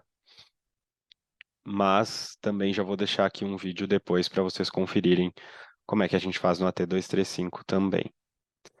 Então aqui o teste de função tubária, com o Titan a gente vai conseguir, em uma das versões dele, assim como na versão do AT235H, a gente vai conseguir realizar as três possibilidades do teste de função tubária, enquanto no AT235 a gente vai poder realizar apenas uma parte do teste, assim como em outra versão do Titan menos completa também.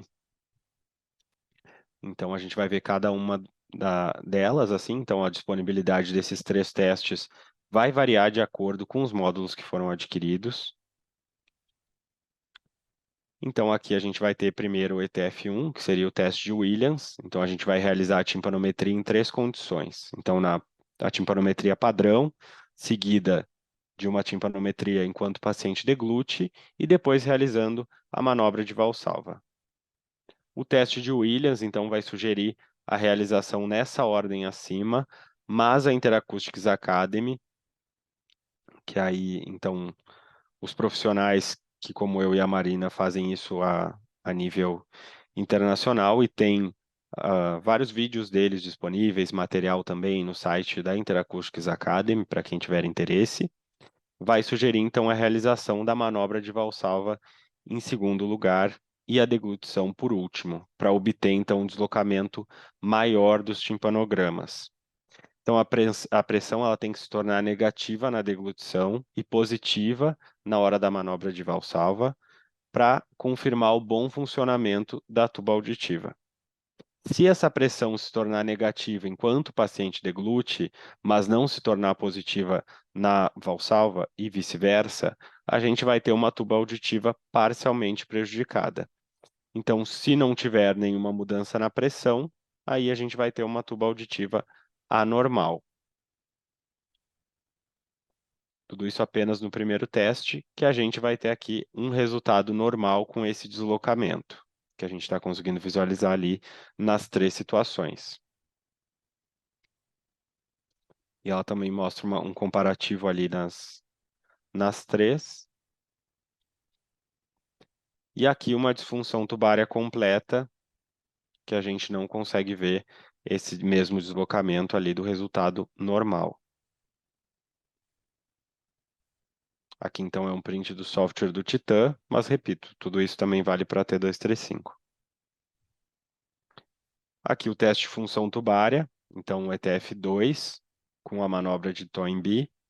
Então, o equipamento vai aumentar a pressão para abrir a tuba auditiva e logo após vai registrar a pressão da orelha média cada vez que o paciente deglutir.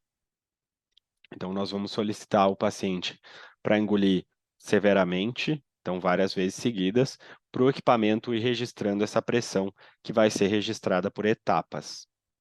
Então, no final do teste, a pressão tem que retornar para próximo de 0, para um resultado normal. Então, aqui a gente tem ali o resultado normal e aqui o resultado está se aproximando do 0, que seria essa linha aqui, ele está indo em direção ao 0. Então, aqui, nas 3 situações aqui, onde o paciente não parou de deglutir,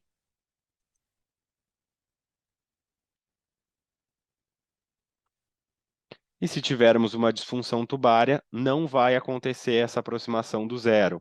Então, a gente vai ter um resultado semelhante a esse aqui. Então, a gente consegue ver que seguiu ali numa pressão bem maior do que deveria, indicando a disfunção tubária. E para fazer, então, o último teste, que é o que está disponível no AT235H e no Titan clínico, então a gente vai ter aqui o teste da linha de base da impedância, que foi projetado, então, para medir mudanças ao longo do tempo sem aplicar um estímulo ou uma pressurização, e ele vai procurar alterações espontâneas na complacência da orelha média. Então, aqui a gente tem da orelha normal, então aqui com a tuba auditiva funcionando normalmente. Então, aqui segurando a respiração, respirando e forçando a respiração, enquanto a gente tem aqui com uma membrana patulosa aqui essa resposta, esse tipo de curva aqui aparecendo. A gente queria convidar vocês que queiram saber um pouco mais aí sobre o teste da função tubária, seja com a T235 ou com o Titan, ou até mesmo se não tem nenhum dos equipamentos e gostaria de entender melhor como é que funciona, a gente convida vocês a apontarem o QR Code aqui então para essa tela para então visualizarem esse vídeo, que tem um passo a passo da realização do teste da função tubária. Tá super interessante, eu não coloquei ele aqui hoje porque realmente não é o foco da gente essa noite, tem bastante coisa para a gente ver e deixaria muito longo, mas também se vocês tiverem dúvidas, estamos à disposição, mas como eu falei, esse vídeo aqui vai provavelmente tirar essas dúvidas de vocês. Deixar só mais alguns segundos aqui, caso alguém queira apontar a câmera do celular e visualizar. Mas é um vídeo que já está lá no nosso canal, assim como diversos outros vídeos que tem lá no canal. Acredito que já tem em torno de 100 vídeos de diversas áreas da audiologia, para quem tiver interesse, e tem muita coisa focando em aspectos clínicos também, não somente nos equipamentos.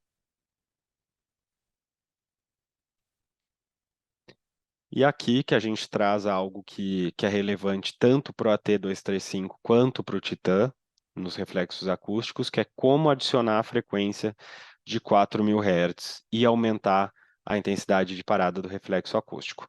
Porque os equipamentos eles acabam indo de fábrica sem o 4.000 Hz, então é uma dúvida super frequente que a gente tem, então é interessante para quem já tem o equipamento, para quem está pensando em adquirir, entender como é que a gente faz isso. Então eu trago um vídeo aqui, é um vídeo curto que vai nos mostrar como é que a gente adiciona os 4.000 No Hz. AT235, selecione os reflexos no botão Indicativos de reflexo e com o botão Teste, selecione o reflexo que quer editar. Pressione Setup e escolha Configurações de protocolo. Com a roda giratória, vá até o campo de reflexo.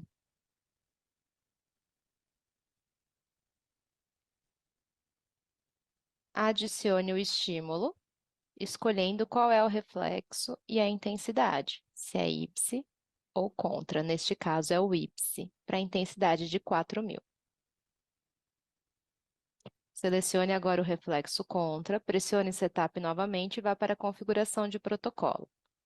Mais uma vez, vai para o campo de reflexo e adicione o reflexo de 4.000 Hz em contra. É possível também alterar a intensidade de parada do reflexo. Basta selecionar a frequência, a intensidade. Um aviso de que uma intensidade intensa vai aparecer, basta concordar. Você pode fazer isso para todas as frequências, tanto a intensidade de paragem quanto a de início. Clique em salvar e dê um nome para o seu protocolo.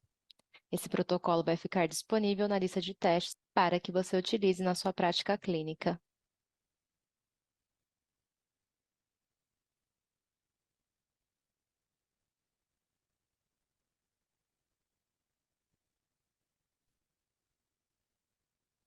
Toda alteração de protocolo no Titan deve ser feita via software, em menu Configurações, Configurações de protocolo. Sempre crie um novo protocolo para não subscrever o de fábrica. Clique em Novo, dê um nome para o seu protocolo. Aqui eu vou adicionar os reflexos e vou em Configurações. Nas configurações é possível adicionar tanto o reflexo IPSI quanto o reflexo contra. Basta eu adicionar o reflexo e agora identificar qual vai ser a frequência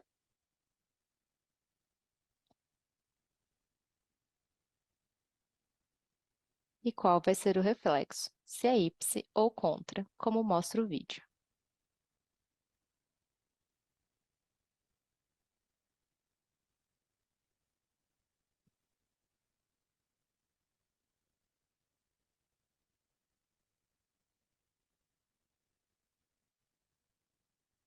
É possível também alterar o nível de intensidade para início e para paragem do teste. Uma vez que eu aumento essa intensidade, um aviso de que um som muito intenso aparece na tela. Clique em Aplicar e OK, Aplicar e OK. Seu protocolo de teste está pronto para ser utilizado. Essa última parte aqui a gente já tinha visto naquele outro vídeo do Titã, mas até bom para a gente fixar bem isso. Então, aqui, como selecionar o tom de sonda de 1000 Hz no AT235 e no Titã? Então, também é outra pergunta frequente que a gente recebe para quem tem o módulo que permite realizar também a timpanometria de 1000 Hz.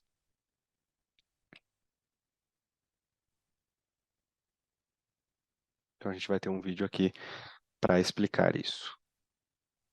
No AT235, pressione a tecla Setup, vá em Configurações de protocolo e com a roda giratória, vá até a opção do tom de sonda. Pressione o botão Change e escolha o tom de sonda de 1000 Hz.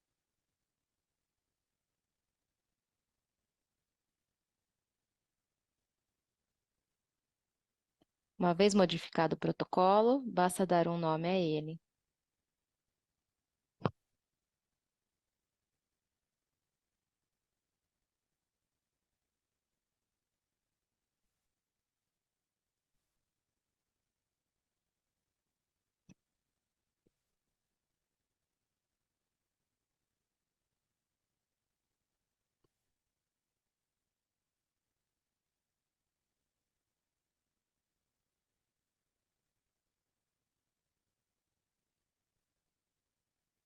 Agora vamos ver então como realizar o mesmo no Titã. Para o Titan, todas as modificações são via software. Se o seu Titan tiver o tom de sonda de 1000 Hz, já teremos na lista de protocolos um protocolo disponível. Ou podemos criar um protocolo em menu, configuração de protocolo. Sempre clico em novo para não subscrever protocolos de fábrica. E posso mudar o tom de sonda nas configurações. Feito isso, basta salvar o protocolo. Esses dois vídeos que a gente acabou de ver, eles estão disponíveis no nosso canal do YouTube, caso alguém não tenha conseguido acompanhar bem e tenha essa dúvida no seu equipamento.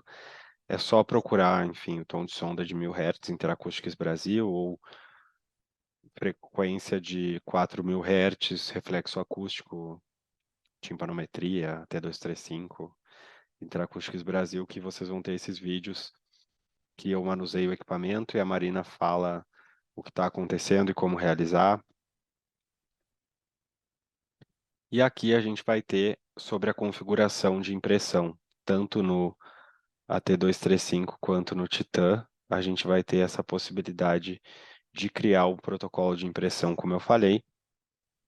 Caso no AT235 nós tenhamos um módulo Sync, a gente vai poder fazer essas alterações e criar um protocolo de impressão e imprimir pela impressora normal. E caso tenhamos o Titan também, no caso com o software, o Titan Switch, a gente vai ter aqui essas duas opções de modelo que eu vou falar para vocês agora. Então, aqui, qual é o caminho para modificar um modelo de impressão no software? Então, eu vou mostrar para vocês no software como fazer isso. A gente já está se aproximando do final. Peço que vocês fiquem um pouco mais. Eu vou compartilhar aqui a tela do meu software. E a gente vai ter essas duas opções de reflexos acústicos em matriz ou tabela, para a gente entender qual é a diferença. Então, aqui eu consigo visualizar em qual passou, qual foi a sensibilidade ali que ele atingiu, conforme eu tinha deixado 0,02, ficou 0,02. A gente recomenda que seja principalmente a partir de 0,03, e se alguém deixar um pouco mais também, como a gente tem as possibilidades, também pode deixar assim.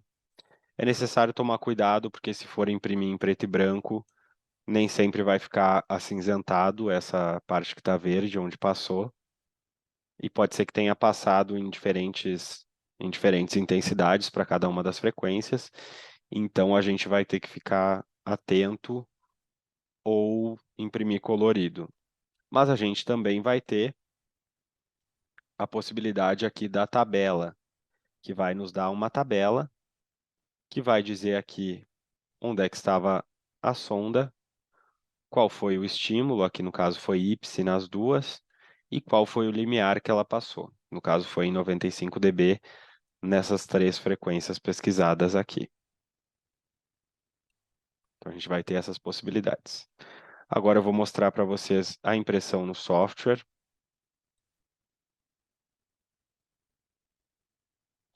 Qual é o caminho, na verdade, para a gente conseguir fazer uma impressão aqui. Eu vou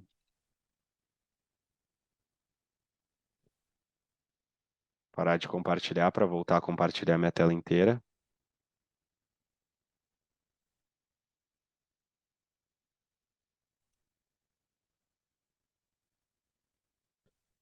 Então aqui a gente está vendo o AutoAxis, então um banco de dados. Tenho aqui meus pacientes cadastrados. E eu vou clicar aqui então no Titan Switch.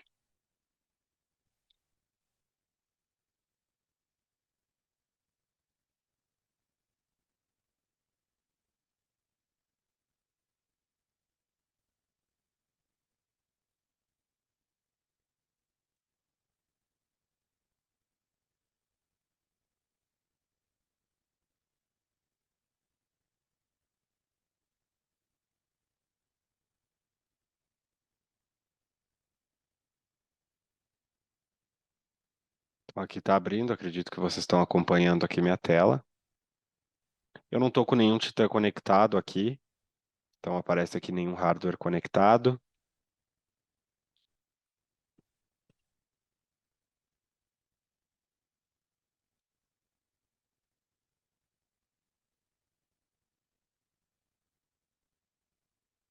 Então ali eu estava no menu inicial. Agora eu entrei aqui na tela INP. Então para cada módulo que vocês tiverem, a gente vai ter uma aba diferente. Então aqui está aparecendo aqui do ABRS, do pH automático. Então as emissões, produto de distorção, transiente. E aqui a que eu estou, a da timpanometria. Então vou clicar em menu, imprimir, assistente de impressão. E aqui eu vou então em pré-definições de fábrica. E eu vou procurar aqui então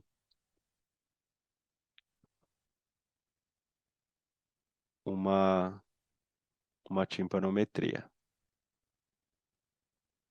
Aqui eu tenho possibilidade de timpanometria, tem algumas diferentes. Aí, por exemplo, eu posso pegar essa daqui que tem timp e reflexo Y, vou colocar nos meus favoritos, vou entrar nos meus favoritos e ela está aqui. Para realizar uma edição, eu vou clicar aqui nesse lápis. Com isso, vai me abrir uma outra aba. E aqui eu vou poder alterar coisas mais gerais, como, por exemplo, colocar a logo da minha clínica, ao invés dessa da Interacoustics. Então aqui eu posso colocar a logo da minha clínica e apagar aqui essa da Interacoustics, pressionando Delete. Aí eu vou clicar aqui com o botão direito, selecionar imagem, aí eu posso pegar a imagem do meu computador mesmo. Posso girar essa tela aqui também, alterar como eu quiser, mover cada coisa para como eu quiser. Selecionar o lado, se aqui vai ser a direita ou a esquerda. Selecionar os gráficos. Selecionar o índice.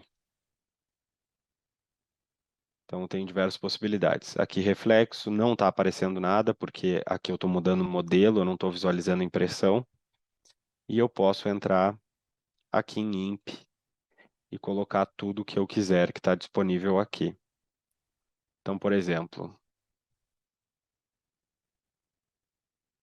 se eu quero colocar aqui o reflexo, eu seleciono aqui o reflexo, coloco ele em algum local aqui, posso apagar o que está aqui embaixo, usei o botão de delete mesmo. Aqui selecionar o lado, esquerda, direita, o tipo, matriz ou tabela, como eu mostrei para vocês. Seria mais ou menos isso que a gente vê quando a gente faz essa configuração de impressão. E agora, só para a gente finalizar,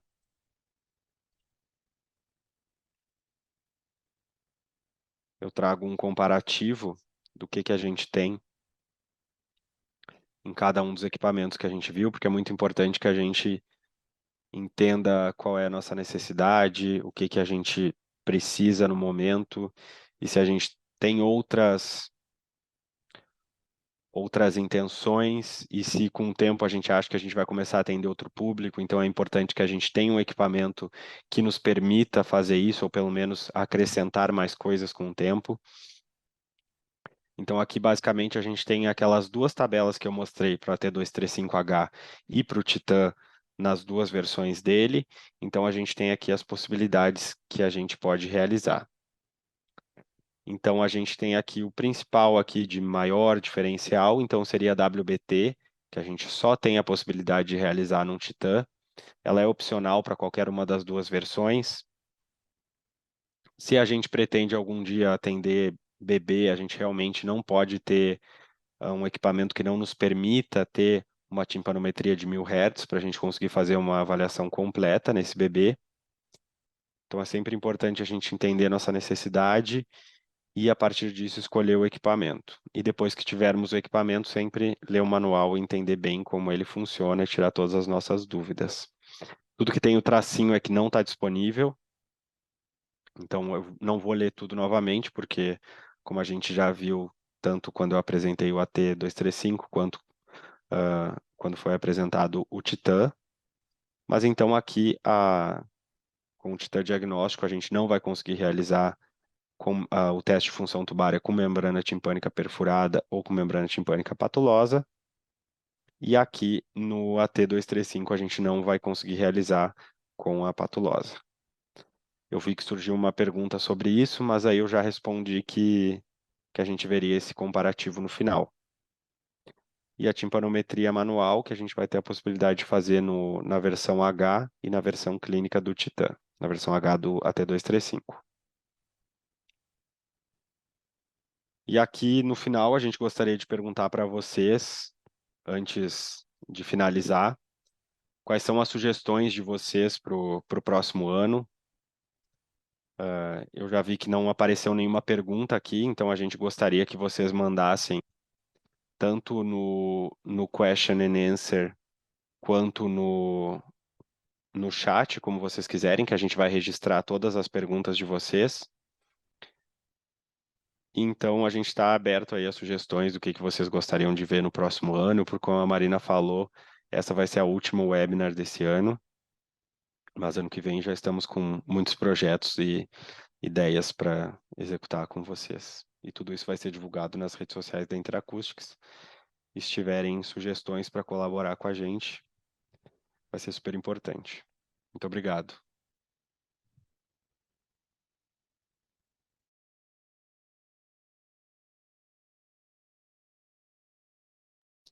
Também, se tiverem alguma pergunta, ainda podem fazer, estamos aqui à disposição, tanto sobre a primeira parte da Marina, quanto sobre a segunda parte. Nós dois estamos aqui para responder. Se preferirem também fazer pergunta por e-mail, fiquem à vontade.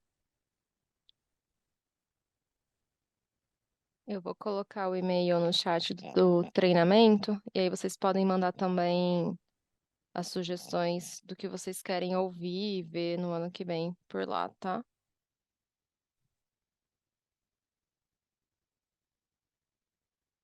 Tá no chat. Então pensem o que vocês gostariam de ter em conteúdo, tanto clínico quanto em relação aos equipamentos para o ano que vem, tanto em evento online quanto presencial, que foi esse ano a gente teve muito presencial e muito online também. Nós já temos o projeto do ano que vem, mas enfim, as sugestões são sempre muito bem-vindas. Acho que não vão ter perguntas. O que significa?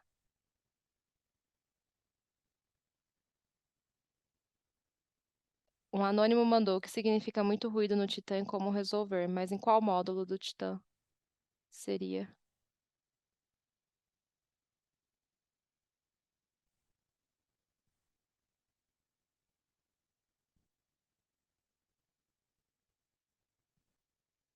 Mas Provavelmente no caso, é na. está falando de emissões aqui? Eu acho que não. É emissão ou é imitância?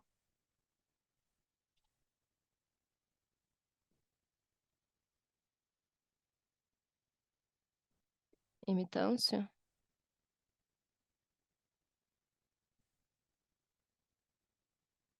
Provavelmente é a sonda. Tem que fazer aquela checagem diária que eu falei, dar uma olhada na questão da sonda, ver como ela está funcionando e a inserção da sonda também, tá? Perguntas no question and answer, pessoal, por favor. No chat acaba se perdendo.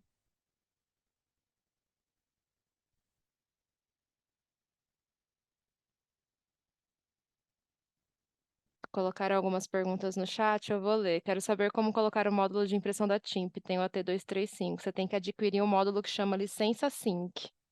É uma licença, tá? Se você consegue adquirir com os consultores aí que vendem a marca Interacoustics. Então, é licença Sync. Como é o fone de pesquisa de reflexo contralateral no Titan? Depende da época que você comprou o Titan. Tem Titãs que são fones como se fosse um fone de inserção, claro que é diferente de um IP30, por exemplo, de um Bera, mas ele é como se fosse um fone de inserção. E tem Titan, que é o fone contra mesmo tradicional de casco. Depende de fato da época que você comprou o seu Titan. Consegui entrar agora só, vai ficar gravado? Tá gravado, mas a gente não disponibiliza link para assistir, tá? Fica de olho nas mídias sociais da Interacoustics, que quando sair no YouTube, aí você consegue assistir.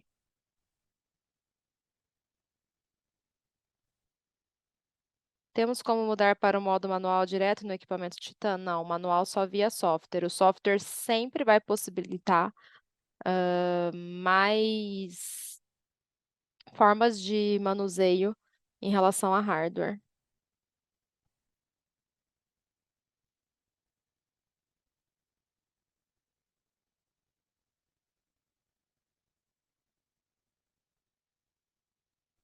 Mais alguma pesquisa, mais alguma pergunta, pessoal? Último evento, já tô bugando as ideias.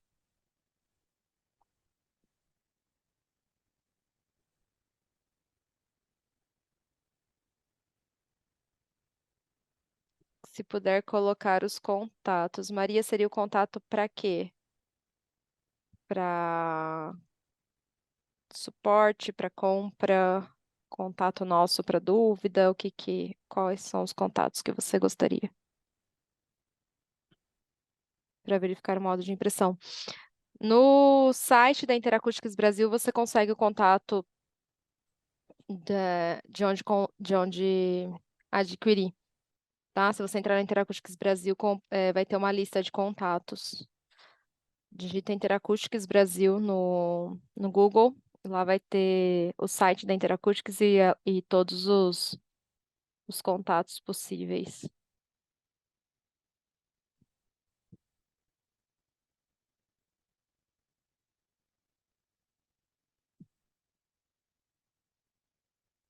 Bom, pessoal, ah, acredito que são essas as perguntas. A gente vai encerrar. Qualquer outra dúvida vocês podem enviar para nós no particular e também as sugestões do que vocês querem no e-mail que eu coloquei para vocês aí no chat, que é o treinamento@interacoustics.com, sempre se identificando, falando em qual webinar estava e tudo mais, para que aí fica mais fácil da gente entender a necessidade de vocês. Essa é a última do ano, né? Final de novembro. Agora a gente encerra a questão dos eventos oficiais da Interacoustics em 2023. A gente volta em 2024, então fiquem de olho nas mídias sociais, sempre é divulgado por lá. Por hora, o único evento que a gente tem para 2024 é o nosso seminário latino-americano para avaliação vestibular, vai ser bem legal, vai ser no México. Nas mídias sociais também vocês têm acesso ao site, é um evento gratuito, só que ele é presencial no México. Vai ser bem bacana, vai ser em março. Eu e o Ângelo estaremos lá, então também é uma oportunidade de quem não nos, da gente que só se vê online, se vê presencialmente.